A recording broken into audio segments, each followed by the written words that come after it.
Damai sejahtera Allah yang melampaui segala akal dan pikiran, itulah yang menyertai hati saudara di dalam Yesus Kristus Tuhan kita. Amin.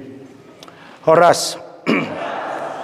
Firman Tuhan yang mendasari ibadah sukacita kita 30 tahun HKBP Ontario ini, kita akan baca firman Tuhan dari kitab Filipi pasal 4 ayat yang pertama sampai ayatnya yang ke-7. Filipi pasal 4 ayat yang pertama dan sampai ayat yang ke-7, dan yang menjadi tema untuk hari ini diambil dari ayat yang keempat. Demikian firman Tuhan saya bacakan untuk saudara. Karena itu saudara-saudara yang kukasihi dan yang kurindukan, sukacitaku dan mahkotaku, berdirilah juga dengan teguh di dalam Tuhan. Hai saudara-saudaraku yang kekasih, Euodia kunasihati dan Sintike kunasihati, supaya sehati sepikir dalam Tuhan. Bahkan kuminta kepadamu juga Sunsugos, temanku yang setia, tolonglah mereka, karena mereka telah berjuang dengan aku dalam pekabaran Injil, bersama-sama dengan Clemens dan kawan-kawanku sekerja yang lain, yang nama-namanya tercantum dalam kitab kehidupan. Bersukacitalah senantiasa dalam Tuhan. Sekali lagi kukatakan, bersukacitalah. Hendaklah kebaikan hatimu diketahui semua orang, Tuhan sudah dekat. Janganlah hendaknya kamu khawatir tentang apapun juga, tetapi nyatakanlah dalam segala hal keinginanmu kepada Allah dalam doa dan permohonan dan ucapan syukur. Damai sejahtera Allah yang melampaui segala akal akan memelihara hati dan pikiranmu dalam Kristus Yesus. Demikian firman Tuhan.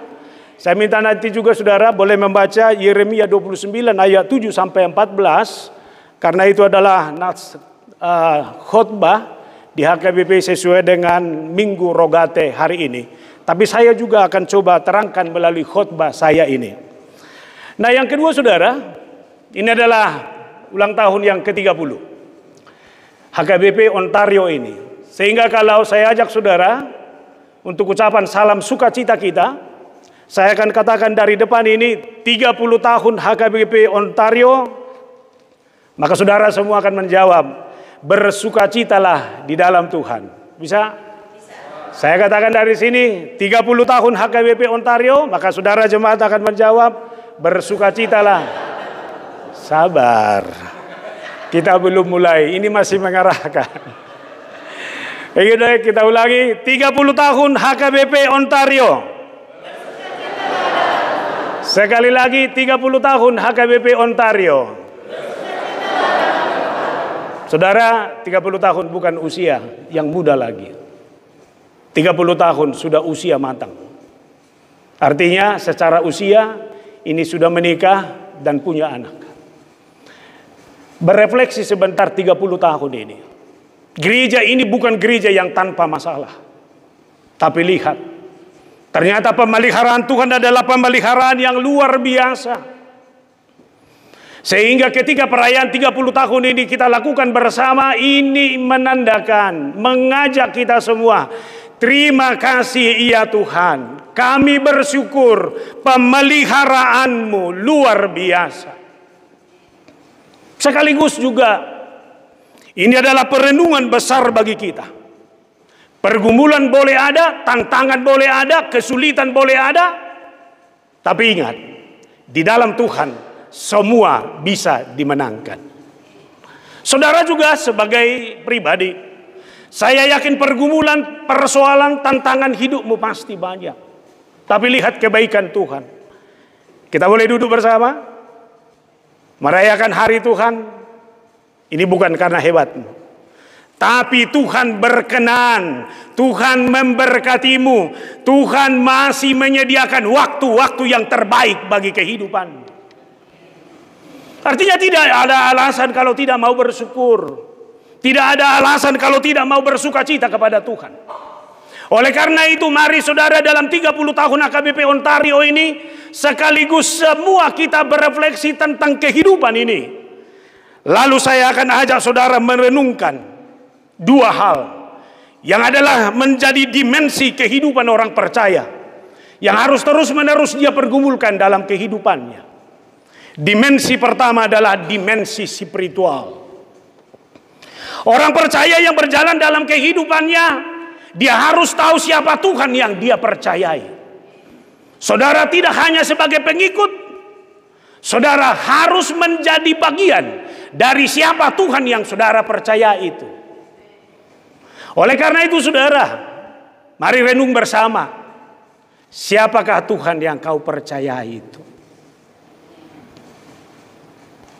Tuhan yang saya percaya adalah Tuhan yang memelihara kehidupan saya.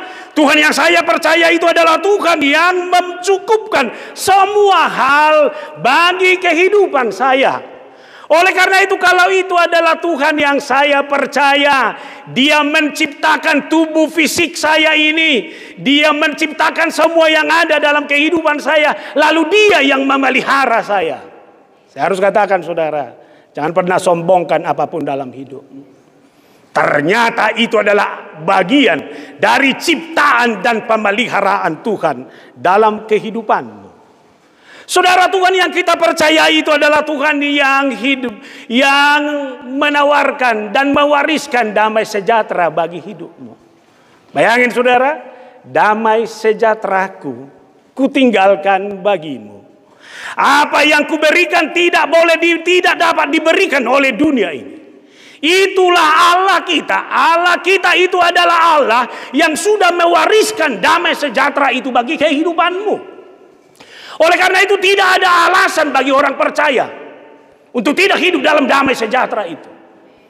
Maka ketika ada gejolak, persoalan, tantangan, tawaran dari hidup orang percaya yang meyakini hidupnya adalah hidup sebagai warisan damai sejahtera Allah, bersahabatlah, merangkullah, mencintalah. Allah yang kita percaya itu adalah Allah yang penuh kasih, mencintai tanpa syarat, mencintai tanpa menuntut. Saudara berdosa, saya berdosa, kita lemah, tapi lihat, Allah itu adalah Allah yang penuh cinta. Amin. Nah sekarang saudara, dalam dimensi yang kedua, dimensi sosial, manusia tidak akan bisa hidup sendiri. Seperti apapun hebatmu, sebanyak apapun uangmu, setinggi apapun jabatanmu, sehebat apapun kamu di Amerika ini, saya katakan kamu tidak bisa hidup sendiri. Kita ini makhluk sosial. Oleh karena itu saudara-saudara, dimanapun persekutuan dibangun sebagai makhluk sosial, maka dimensi spiritualmu itulah dimensi yang mendasari setiap hubungan sosialmu. Bagaimana saya berelasi? Bagaimana saya berkomunikasi? Bagaimana saya membangun persahabatan? Yang saya perkenalkan bukan diri saya. Yang saya perkenalkan bukan hebatnya saya. Yang saya mau perkenalkan bukan uang saya. Yang mau saya perkenalkan adalah Tuhan yang saya percayai itu. Amin. Kalau begitu, sebenarnya hidup ini beres. Gesekan pasti tidak bisa dihindari. Tapi tidak mungkin ada perpecahan. Rumah tangga pasti ada persoalannya. Tapi ingat, kalau dalam dimensi spiritualmu kamu kuat, tidak ada perceraian di tengah rumah tangga. Keluarga akan utuh, gereja akan utuh, masyarakat akan utuh dalam segala hal. Nah saudara, searah dengan itu kita belajar dari seorang Paulus. Bayangkan saudara, Paulus adalah orang yang sudah dipilih oleh Allah dalam satu tugas yang sangat besar. Tapi ternyata Paulus bukan tanpa masalah, Paulus bukan tanpa persoalan. Kitab Efesus ini dia kirim dari penjara. Bayangkan saudara, orang yang di penjara. Jangan bayangkan lembaga permasyarakatan yang ada sekarang. Penjara pada saat itu adalah penjara yang sangat menyedihkan. Itu ruangan sempit. Dia tidak bisa jalan karena geraknya sudah dibatasi, kaki tangan diborgol. Tapi lihat bagaimana dia mampu dengan lantang menyuarakan kitab ini untuk menguatkan orang di luar sana.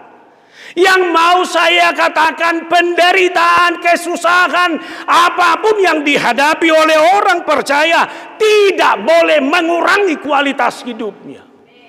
Saya harus menjadi orang yang menguatkan kepada siapapun. Saya harus menjadi orang yang menawarkan damai sejahtera kepada siapapun. Saya harus orang yang menawarkan cinta kasih dalam kehidupan kita sehari-hari. Saya mau ajak saudara, jangan pernah dipenjara oleh berbagai persoalan hidup. Jangan pernah dikungkung oleh berbagai kesulitan dalam hidupmu. Keluar dalam kualitas dirimu yang terbaik. Saudara tahu gajah? Gajah adalah binatang besar. Tapi lihat ketika kaki gajah dirantai, pertanyaannya, apakah gajah itu bisa berontak? Lihat, dia akan nurut. Sebenarnya rantai kecil itu sekali tarik bisa hancur. Tapi lihat, kakinya yang dirantai, maaf, otaknya juga ikut terrantai. Hidupnya ikut terrantai. Yang mau saya ingatkan saudara, saya tahu pergumulanmu itu berat, saya tahu persoalanmu itu berat, tapi jangan biarkan penderitaanmu merantai hidupmu, memborgol hidupmu, sehingga saudara tidak bisa menunjukkan kualitas hidupmu yang sebenarnya. Kalau dalam bahasa Batak, komane dokonda, aina soyatu si hodo puang gudang isi taunonon, hola nala gudak si taunon bula subuh biat tu samu halak nasi. Ala gudak si taunom mudang bubi hogabe parholong. Nah saudara, inilah yang harus kita pergumulkan pertama melalui nas ini. Saya tahu saudara mungkin mengalami pergumulan dalam setiap hubungan sosialmu. Tapi saya katakan, engkau adalah orang yang diberkati Tuhan. Engkau adalah orang yang dicintai Tuhan. Damai sejahtera Allah ada bagimu. Katakan, engkau adalah sahabat sejati bagiku. Amin. Coba ngomong sama yang di sampingnya, siapapun itu.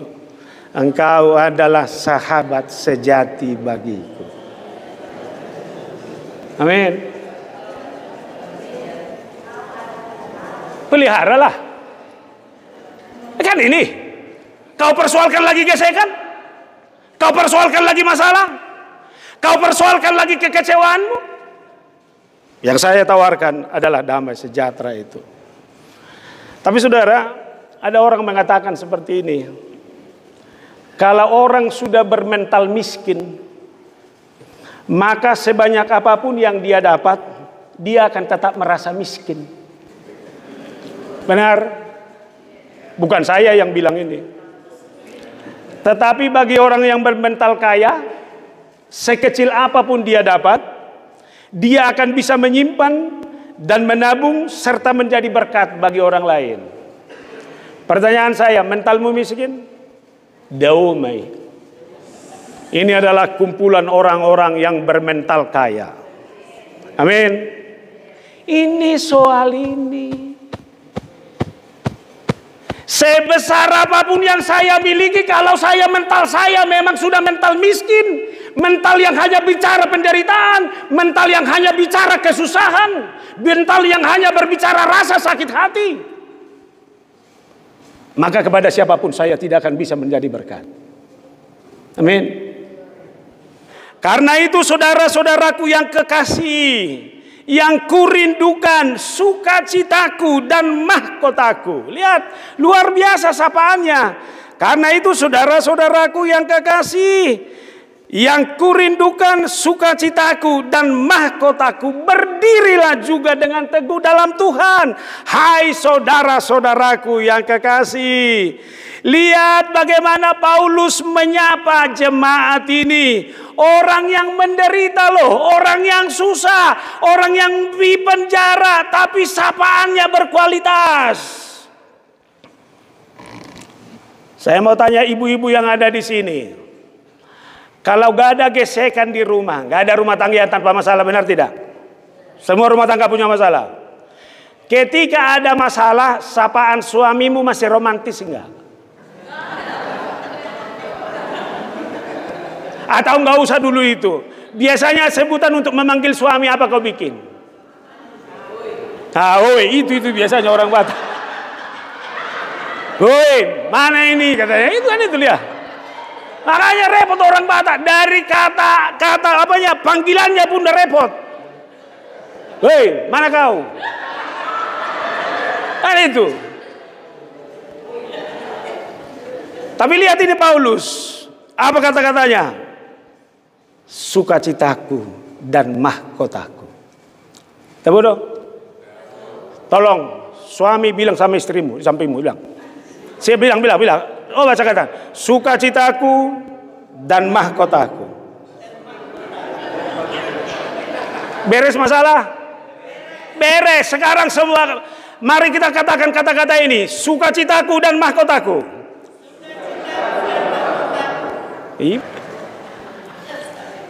Ini hebatnya Paulus loh. Dia manusia. Relasi Paulus dengan Efesus, dengan Filipi ini bukan relasi yang baru, itu udah relasi yang lama. Kekecewaan pasti ada. Tapi lihat dia bisa mengatasi itu. Sukacitaku dan mahkotaku. Kalau marga manurung ini pasti bahasanya juga beda. Dan kita dahwau. Nah itu biasanya. Tapi lihat Paulus gak di situ. Dia jaga kualitas dirinya. Ala Batak katong anak iraja do sudi kan? HP raja bodar do. Ini. Makanya selalu saya katakan kualitas orang terlihat dari kata-katanya. Sehebat apapun lihat, setinggi apapun pengalamannya, lihat dari kata-katanya. Kata-katanya kata-kata yang menguatkan atau tidak? Kata-katanya itu adalah kata-kata yang memotivasi atau tidak? Kata-katanya itu adalah kata-kata yang merangkul atau tidak? Ketika ada masalah, kata-kata dan kualitas kehadiran harus dijaga. Masalah boleh ada, tapi integritas harus terjaga. On ngasahat tu Amerika, tong do songon nai halak nai aida amang tahe. Tapi berubah agak itu maksud saya. Kan itu. Dari Indonesia ke sini berapa jam loh? Semuanya hampir 20 jam lah kita bulan. Sudah? Seharusnya penyakit yang dari sana sudah habis diambil laut. Perilaku yang dari sana sudah habis diterbangkan awan. Sudah? Tapi masih ada nggak dibawa sampai ke sini? Masih ada? Makin parah, waduh. Lalu ini soal integritas, soal jati diri. Jangan salahkan siapa-siapa. Tapi koreksi dirimu. Hasiaku, mahkotaku. Selesai dong. Rangkullah, jabatlah, berkomunikasilah dengan baik. Lalu berdirilah teguh. Lihat, kalau relasi sudah terputus mau ngomong apa? Siapa di sini suami istri yang bisa diam-diaman 1 minggu? Ada? Kalau ada bertobat. Saya heran. Masih mengaku suami istri 1 minggu diam-diaman. Mana boleh. Jangan matahari terbenam, persoalanmu tidak Selesaikan hari ini. Saya pendeta kalau melayani, saya nggak mau panjang-panjang sermon. Karena ada orang asik ngobrol mau sermon sampai 4-3 jam. Secara psikologi juga, bicara yang sehat itu, kalau lewat 1 jam udah nggak sehat itu. Sudah ngarang ngidul ke sana. Artinya saudara itu sudah mulai.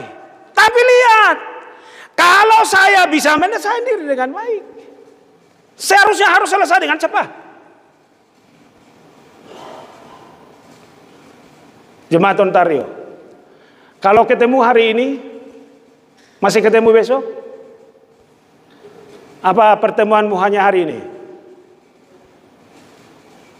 Kalau masih ketemu besok, nggak usah paksa semua selesai hari ini.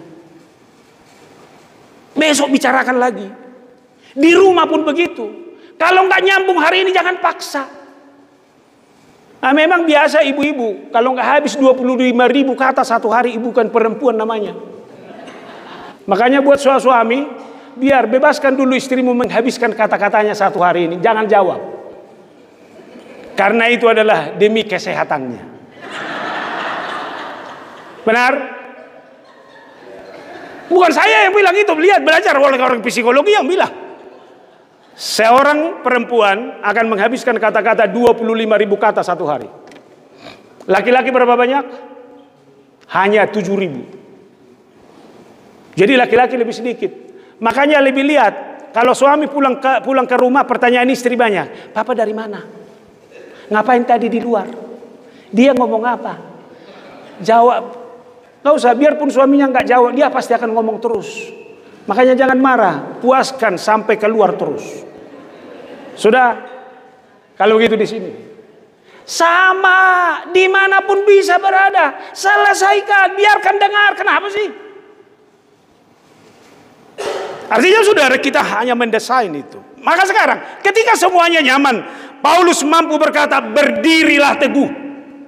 Apapun masalah, apapun pergumulan, apapun tantangan, saya mau ajak kita semua jemaat di sini berdasarkan firman Tuhan ini, berdirilah teguh. Marbasa batak mau dah? Mau lo hudo na hudo kona non unang jo tersinggung kamu dah? Boleh berjanji? Piga maha KBP son.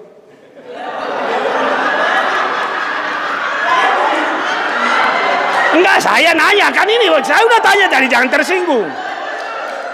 Walu, piga marwas nih. Tapi memang itulah penyakit orang Batak, ada 3 yang dibawa kemanapun dia merantau, termasuk ke Amerika. Apa itu?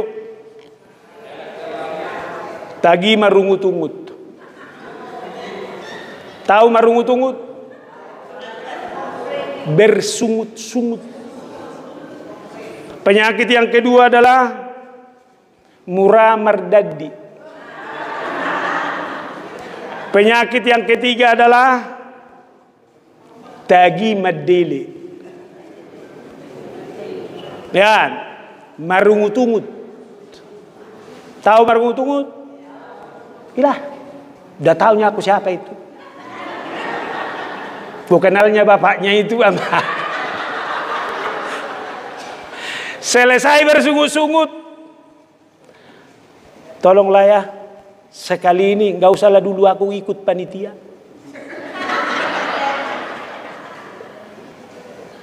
Setelah itu, dangi Ontario biau, itu dia nama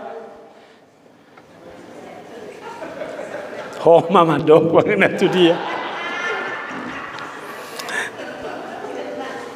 Saudara, ada tersinggung kamu kan? Gimana?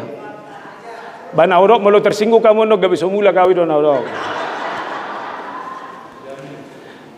Nah lihat saudara, saya mau baca bagi saudara dari Yeremia yang saya katakan tadi.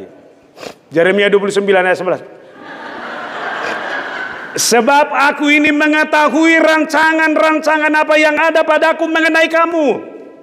Demikianlah firman Tuhan. yaitu rancangan damai sejahtera dan bukan rancangan kecelakaan, untuk memberikan kepadamu hari depan yang penuh harapan. Lihat, aku mengetahui rancangan apa yang ada padamu, kata Tuhan, yaitu rancangan damai sejahtera. Lalu yang kedua, demi apa? Demi masa depan yang penuh dengan harapan. Lihat hebatnya ini. Ini yang dirancang Tuhan. Tuhan itu mau merancang damai sejahtera bagimu demi masa depan yang cerah di masa yang akan datang.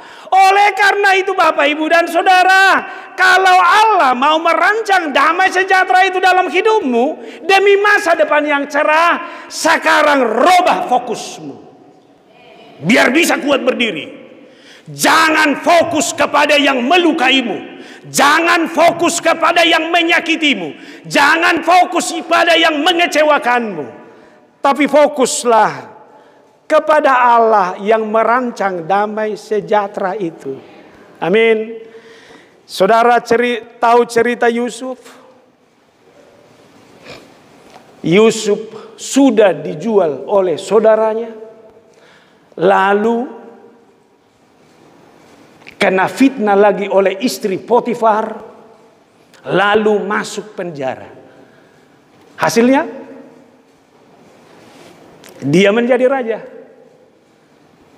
Dia nggak fokus dengan rasa kecewa kepada saudara. Dia tidak fokus kepada istri Potifar. Dia tidak fokus kepada penjara. Tapi dia fokus, ini adalah jalan Tuhan yang menuntun kepada kebaikan. Maka lihat kesulitan itu dari sisi alam. Maka saudara akan digiring kepada masa depan yang lebih indah. Saya mau ajak saudara juga mempergumulkan apa yang dikatakan oleh presiden yang sangat dekat dengan saudara di Amerika ini, Abraham Lincoln. Tidak penting berapa kali kamu gagal, tetapi yang penting adalah berapa kali kamu bangkit. Tidak penting berapa kali kamu gagal, tapi yang penting adalah berapa kali kamu bangkit.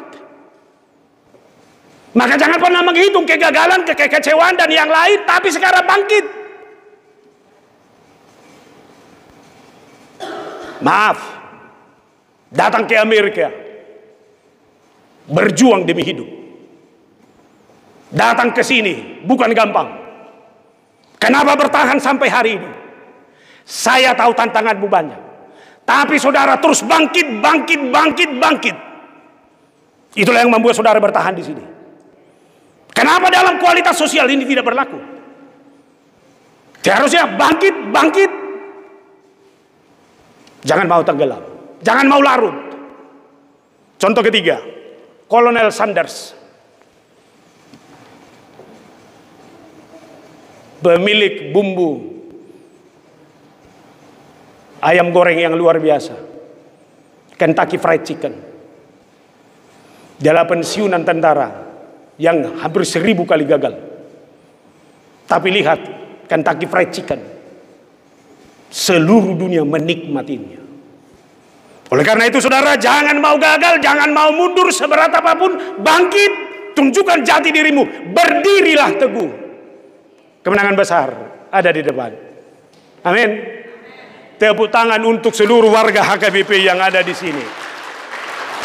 Bangkit. Terus terang, saya nggak tahu pengalaman saudara. Kalau ada marga manurung yang hebat, langsung saya bilang, apalah hami dupi. Saya bangga.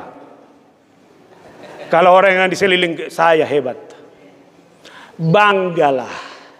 Siapapun yang ada di sini, mari sama-sama bangkit, sama-sama sukses.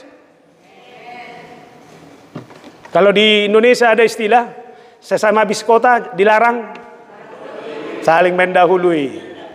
Enggak apa-apa, bersaing untuk yang baik. Jangan saling menjatuhkan di sini. Amin.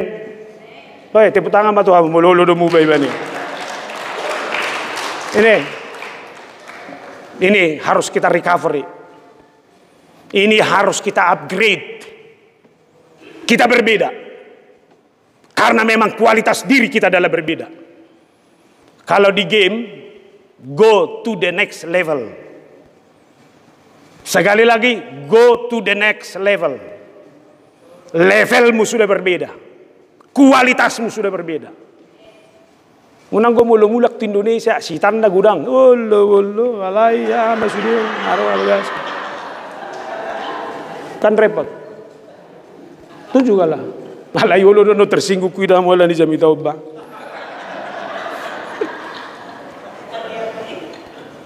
Yang kedua, berdiri teguh, peliharalah persaudaraan dan jauhkan pertikaian. Amin. Peliharalah persaudaraan, jauhkan segala pertikaian. Filipi 2 ayat 2. Karena itu sempurnakanlah sukacitaku dengan ini. Hendaklah kamu sehati sepikir, satu kasih, satu jiwa dan satu tujuan. Lihat, sehati sepikir. Dua kata, hati dan pikiran. Persoalannya selaras tidak. Saya katakan kemarin pembinaan singkat di Ontario.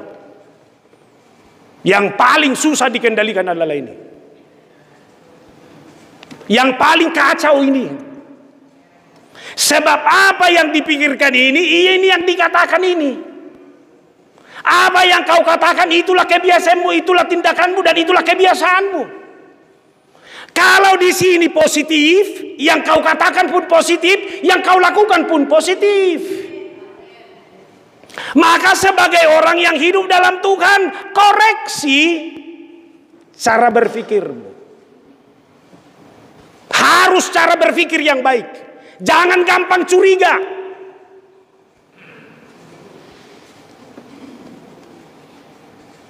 Isemaison ibu-ibu yang gampang mencurigai suaminya. Bebaskan suamimu, cintamu sudah ada di sini. Kalau dia mengkhianat, memang dia nggak beres. Benar? Tetapkan hatimu. Maka hati dipersoalkan. Maka sekali lagi saya bilang, hati-hati dengan hatimu.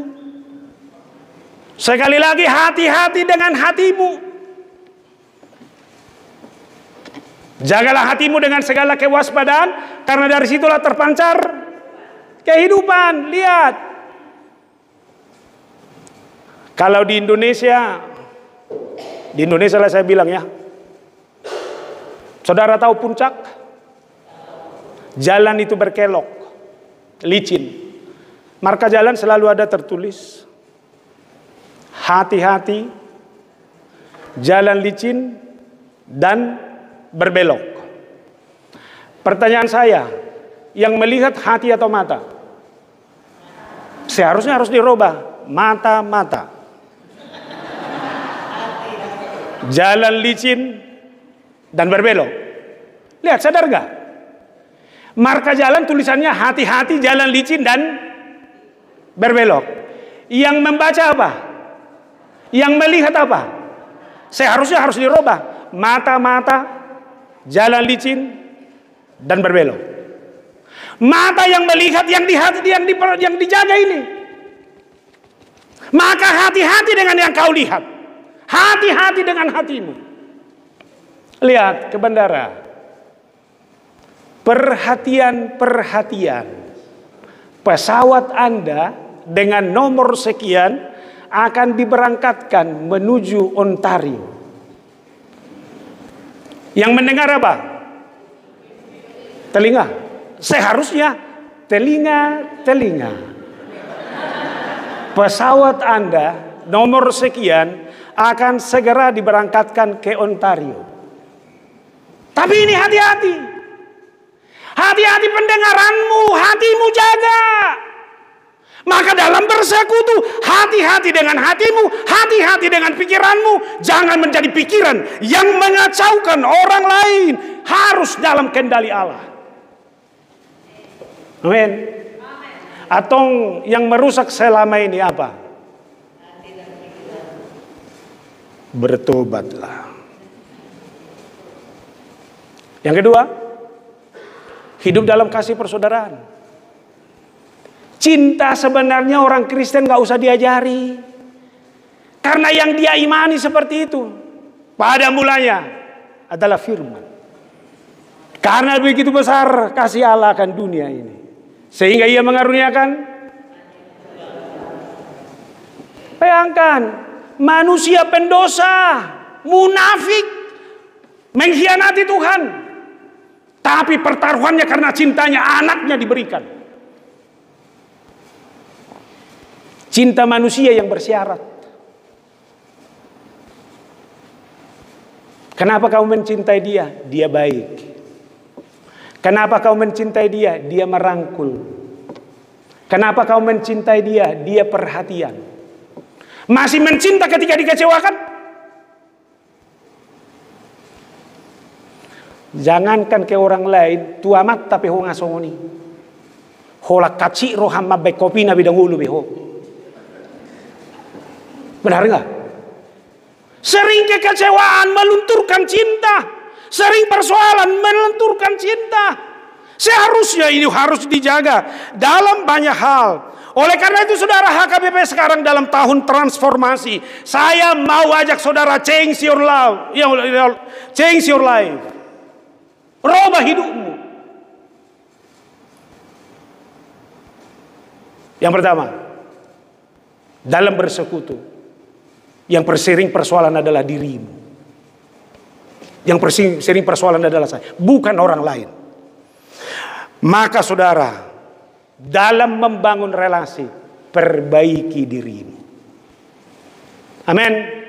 Dalam rumah tangga sebagai suami, perbaiki kualitasmu sebagai suami, perbaiki kualitasmu sebagai istri. Jangan berusaha memperbaiki orang lain.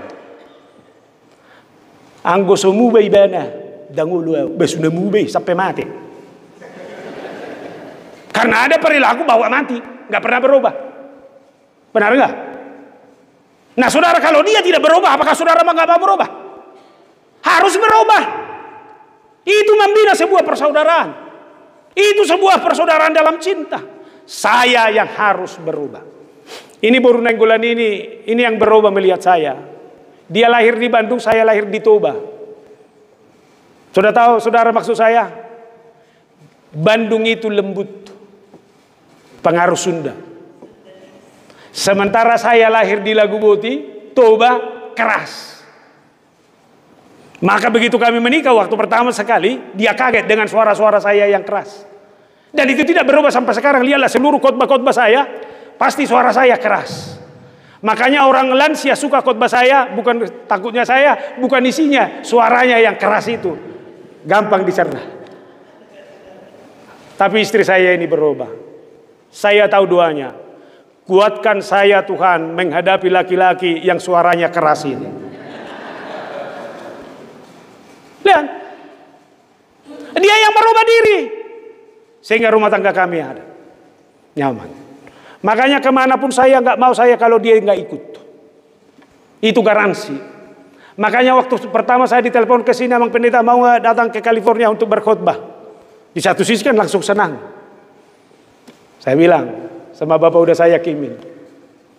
Mau Bapak udah. Syaratnya satu, istri harus ikut.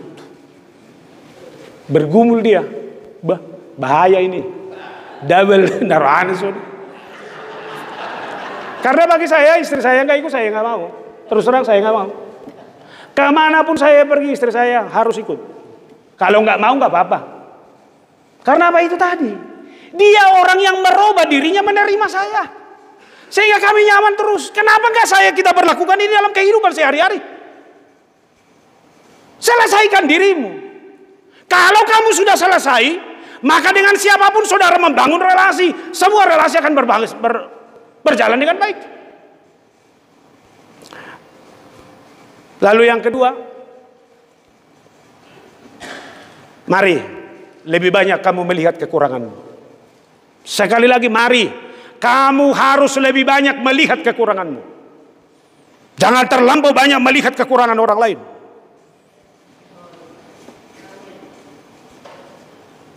Karena ini penyakit kita, melihat kekurangan orang lain. Karena kita fokus ke situ. Tapi coba, dalam diri ini juga banyak kekurangan. Lalu yang ketiga saudara, Benar, manusia ingin diperhatikan.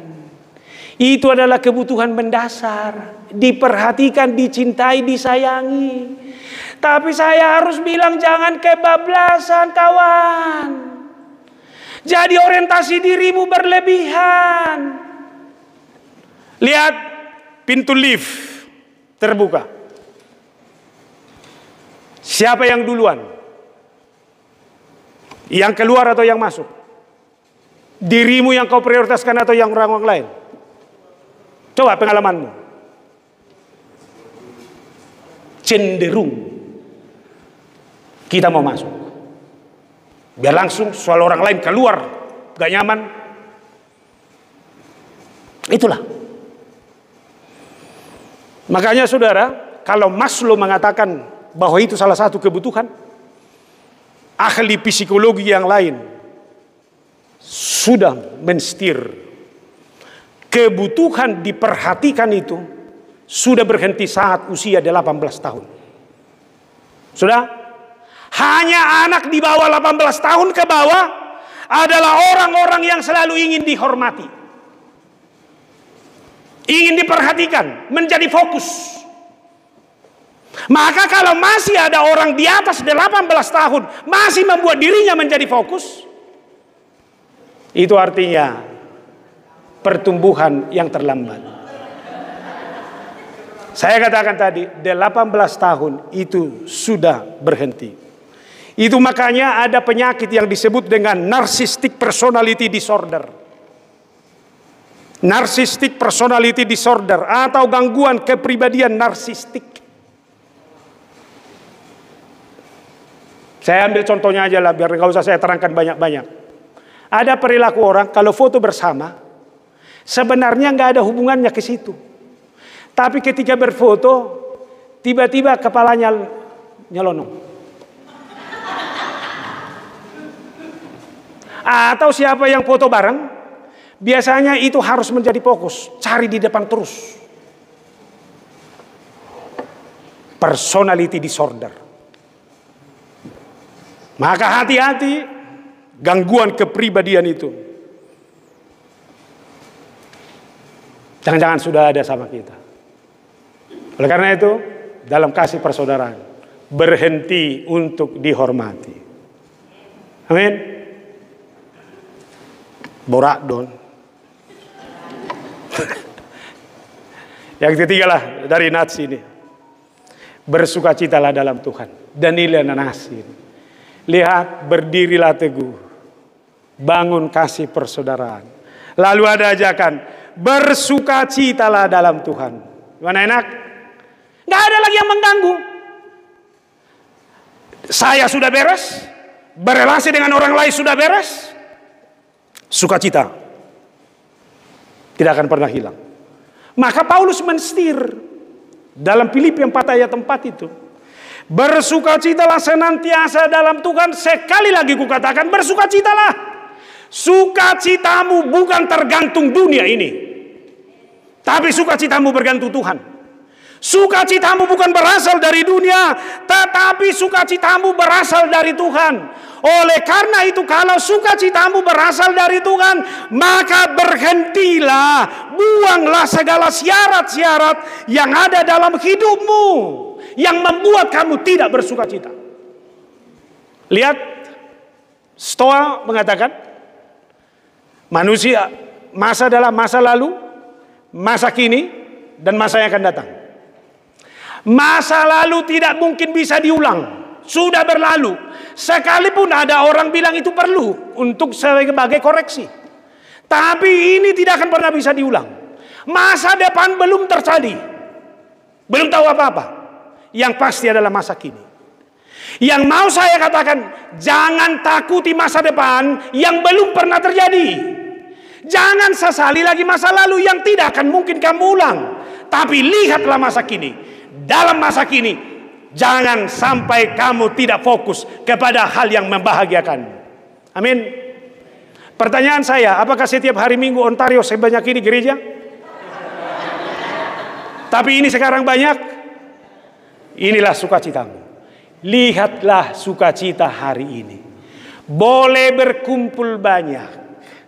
Ngapain lihat ke belakang? Nggak usah pikirin dulu ke depan mau ngapain. Nanti bersukacita hari ini. Maka sekarang sebagai ungkapan sukacita kita bersama, tepuk tangan sekuat-kuatnya.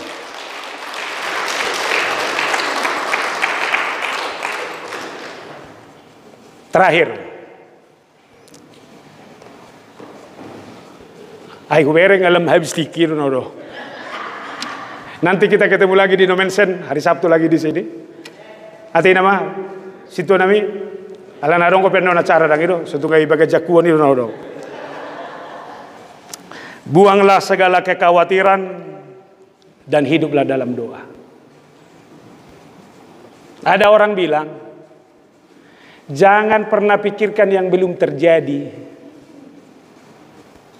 Belum tentu itu terjadi.